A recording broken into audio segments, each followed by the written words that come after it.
ছাত্রদের সঙ্গে বসে মিড ডে মিল খেয়ে তার গুণগত মান যাচাই করলেন মালদার জেলা শাসক নিতিন সিংহানিয়া এবং জেলা পুলিশ সুপার প্রদীপ কুমার যাদব। মঙ্গলবারের দৃশ্য ধরা পড়ে ইংরেজবাজার ব্লকের নরহাট্টা অঞ্চলের বুধিয়া হাই মাদ্রাসায়। মুখ্যমন্ত্রী মমতা বন্দ্যোপাধ্যায়ের নির্দেশ অনুযায়ী প্রতিটি জেলার জেলাশাসক ও পুলিশ সুপারকে মিড ডে মিলের মান যাচাই করার দায়িত্ব দেওয়া হয়েছে। সেই নির্দেশের প্রেক্ষিতে জেলাশাসক ও পুলিশ সুপার প্রথমে মালদার রান্নাঘর পরিদর্শন করেন এবং চাল ডালের নমুনা সংগ্রহ করেন।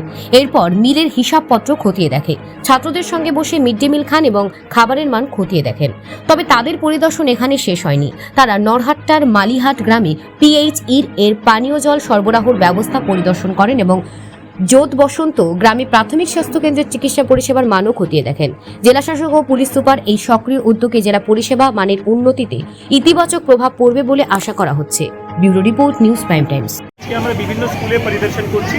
আজকে এখানে মাদ্রাসাতে এসেছি এবং যা দেখতে পাচ্ছি এখানে মিড ডে মিল পরিষেবা দেখা হলো, ভালো আছে। স্টুডেন্টসদের ফিডব্যাক নেওয়া হলো, ঠিকই আছে, কোনো সেভাবে অসুবিধা নেই। এখানে অ্যাডিশনাল ক্লাসরুম এখানে নতুন তৈরি করা হচ্ছে পশ্চিমবঙ্গ সরকারের পক্ষ থেকে এবং মাননীয় মুখ্যমন্ত্রীর নির্দেশে আমাদের জেলায় বিভিন্ন জায়গায় বিভিন্ন স্কুলসগুলো ইন্সপেকশনসগুলো চলছে যাতে সব কিছু ঠিকঠাক হয়।